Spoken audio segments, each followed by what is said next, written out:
Let me let you in on a little secret. I hate being on camera. And the only reason that I was putting myself through that was because, hey, I saw everybody else doing it. All the other women were, had their makeup on and had their best outfit on and were confident in these high definition cameras and beautiful quality speakers. And I thought, hey, maybe I have to emulate that as well. Maybe I have to be as confident, as beautiful as they are when delivering my message or saying what I have to say. And that came at such a price in that I was focusing more on how I appeared versus what I was actually saying, what was actually being said. And I look back on it now and it all seems so performative. And I wasn't really preaching the things I was saying because I was still so wrapped up in my own head.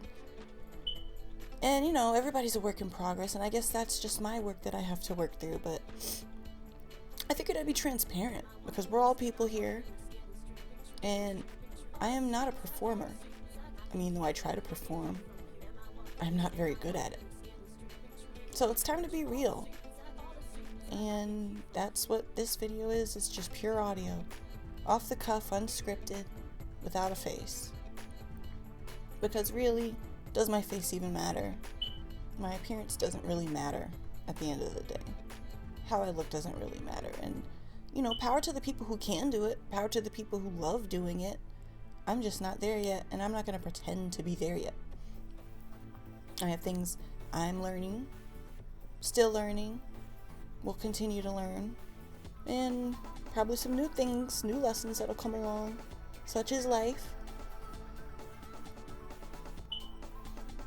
But really, I wanted to reach out to the mid to late 20-somethings who probably might be feeling the way I'm feeling, which is a bit lost, a bit in a fog, one might say. Just a bunch of questions piling on top of each other, and with far less answers pressing up against them, which can be maddening sometimes because you get hard on yourself. You try to figure out what you're not seeing. You try to figure out the next angle that you could take to try to figure it out, and maybe you drive yourself a little crazy doing that. Maybe you marinate in your house, in your room, for days, weeks, months, years on end, and you never really come to any sort of concrete conclusion. And then you kind of wonder, hey, have I been going about it all wrong this whole time? And possibly, yes, maybe that's your higher self kind of coming through and yelling at you to try something different. And that's how I'm feeling right now. And I know a lot of people are feeling the same. There's something that doesn't quite feel right. Something that feels a little bit askew. And I mean, looking at the world, that makes plenty of sense. There's a lot too much going on in the world, but a lot of it is being revealed, which I'm kind of happy for. I just wish more of the right things were being revealed. Just in terms of world-changing things. Stuff that would really change the world rather than just incite more back and forth arguments. The same old stuff that we've been going through for who knows how long now. But anyway, back to my point. It really just feels like there's a hole that we haven't quite discovered and haven't quite figured out how to fill. And I know that that's a hole that can only be filled by yourself within yourself. But what of yourself will fill that hole? Because society isn't offering it. The day-to-day isn't offering it. Sometimes even meditation doesn't offer it. Sometimes that just puts you further in your head. Or it puts you in a dreamlike state, a kind of foggy state that doesn't really get you the answers that you seek. So, is it routine? Or is it the so-called abstract that you follow? Or is it somewhere in between? On one end, this world is offering escapism by way of social media, by way of virtual reality, by way of drugs or sex or any of the other vices, that have come out, that have just sprouted up into the mainstream. But on the other side, you have the detachment, to recede from the world, to kind of turn away from it all and look inward, seek inward. And that, I feel like that I've been in that stage for years and years and years. I feel like for almost 10 years, I feel like. And I've come to learn that it's not just one or the other, because both don't really offer you anything. You have to find something more than the binary, more than two sides of the spectrum. And swinging from one side to the other is not really going to get any different results. One side will not offer any more progress than the other side, especially if you approach it from the 100%. Oh, I have to be on this side 100%. And I've come to learn that not much learning has occurred from this approach. I've been really in the recede into my shell kind of stage, and that has cost me my 20s. I mean, I'm approaching my late 20s now. Going to be 27 in a few weeks, not even a few, in like 2 weeks. And I figured that, I've not learned much by not living. And living doesn't just mean being wild and being reckless. That's not, what I am implying here, that, your 20s are all about being reckless and getting drunk and sleeping around and partying all night and, doing stupid stuff, driving while drunk. No, that's not really the living that I have aspired or desired, I should say, because there was no aspiration, because there was a lot of fear attached to it, as I'm sure a lot of people who I lost have felt, especially people who are seeking that higher reality, that higher purpose, that higher meaning. And that can really cost you some years. There's this poem that I wrote, and I always go back to it. Don't let your mind steal your years. And I think on the side of receding, detaching, closing yourself off, you can get to the point where you let your mind steal your years. And then on the other side, living recklessly, you lose your years with useless and self-destructive activity. So both aren't good. And I know my discussion may seem roundabout, but there is a purpose. There is a lesson to be learned, at least something I can impart. And that's just not to approach life in any unbalanced way, or try not to, at least. Because leaning too far on either side is just going to lead to the same thing: confusion, emptiness, doubt, loneliness. Because it's not really feeding your soul one way or the other. You're either starving yourself or gorging yourself, one side or the other. And neither is healthy. And your soul is not getting anything really out of either one. And I've come to realize that it's time to find that better way, that different path, to go out into the world, to be in it, not to be of it, not to necessarily engage in the activities that maybe society thinks is, what's the word I'm looking for? Guess what is typical? I guess that's the word. Just what's typical of a certain stage of life or of a certain demographic. Time to kind of like break the mold in that sense and break the binary, like I said, just to break beyond the set, to break apart from the set rules or the set decisions, the paths that have been put before us. The things that we're told we can do, the things that we're told are complete and total opposites but are actually linked. in that they produce the same results no matter which way you go. It's time to create something new and to decide something new, to find you in the process.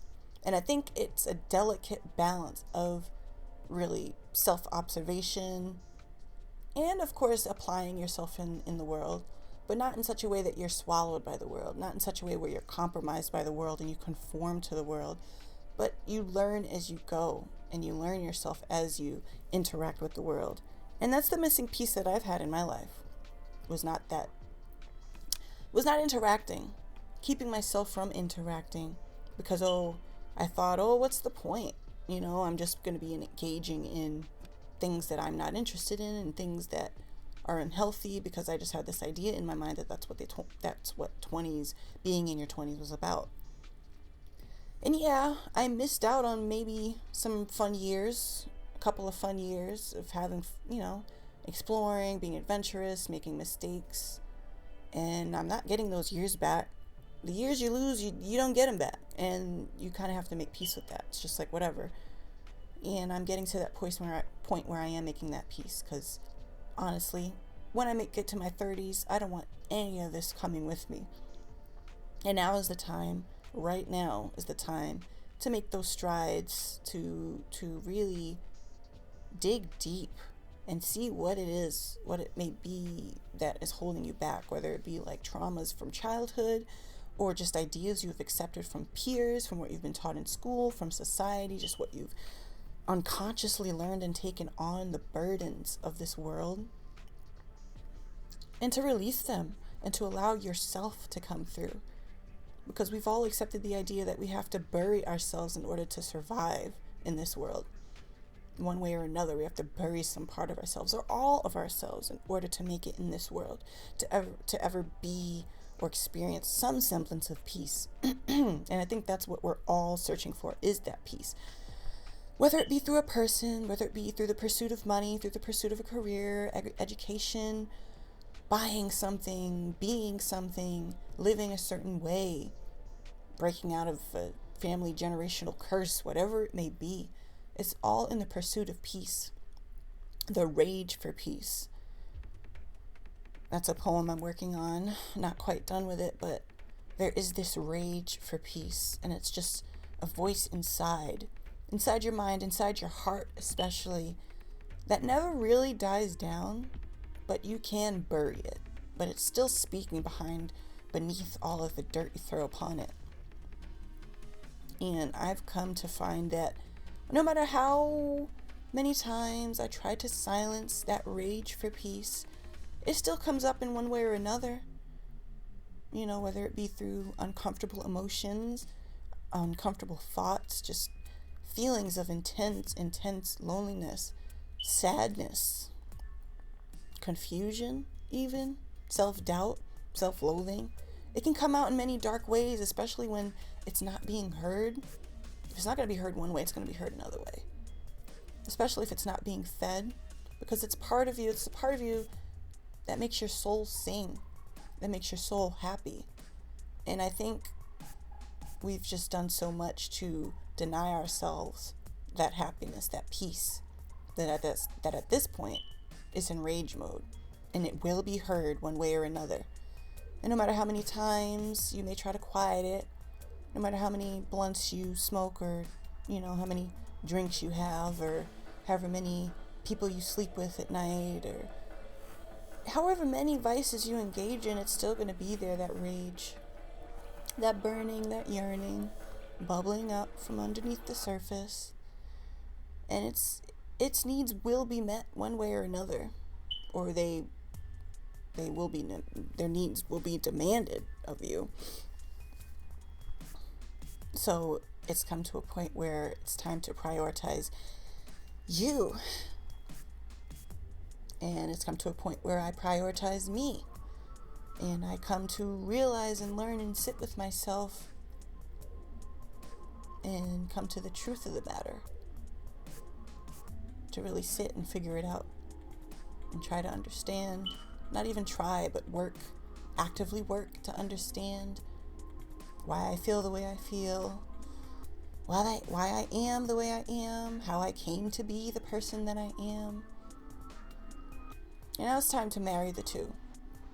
To marry the worldly, to marry the spiritual, the inner world and the outer world, to marry the two, to join the two, to really create something that will be the catalyst for that growth, for that fulfillment, for that eventual peace of mind, peace of heart, just peace of being. I want nothing more than to be at peace.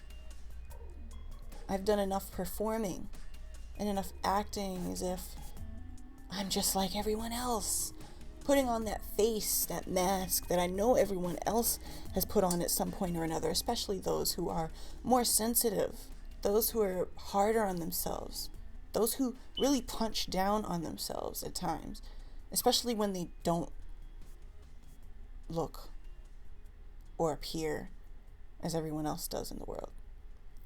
Because this world and the way it works isn't really natural. It's all about commodifying yourself, selling yourself in one way or another, to put yourself up on a pedestal, even when that may be the first thing from the truth in reality. But this is what we were sold. These are the images, the aspirations we've been sold, whether they're realistic or not. And they've been programmed, ingrained so deep in our minds that we think there's something wrong with us when we can't fulfill our end of the bargain. A bargain that was never ours, desires that were never ours, things that were only told to us. And we have to get back to that part that was before all of that. The part that was and existed before all of that programming, all of those lies. And to pick apart and really break down those lies, that's, I think, a lifelong, probably a multiple lifelong pursuit. It's hard work. It's a hard job. And you stumble along the way, shoot, you may lose some years along the way going about it all the wrong ways. Maybe some of it might have been right, but not all of it.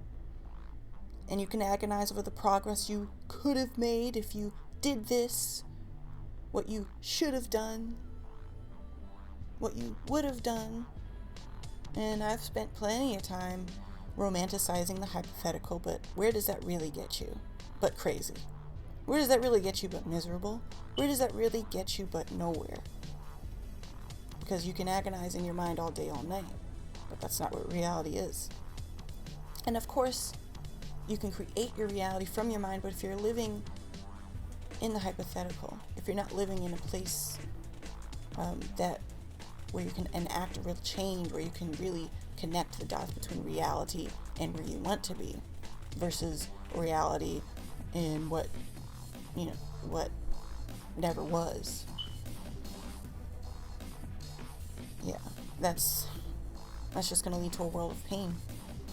And I feel a lot of people who struggle with anxiety, who struggle with depression, who struggle with maybe a couple of other mental disorders, having that mental dysregulation, it can lead to or exacerbate that sense of being out of place or of being made wrong or being fundamentally different from everyone else. And that you feel so alien to this world.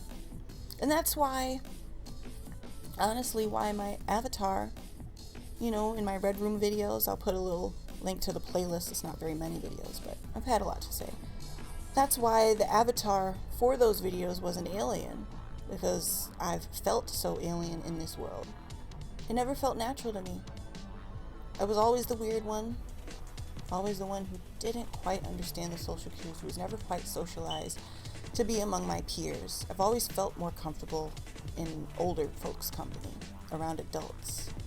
I didn't really grow up around children like that. I was alone.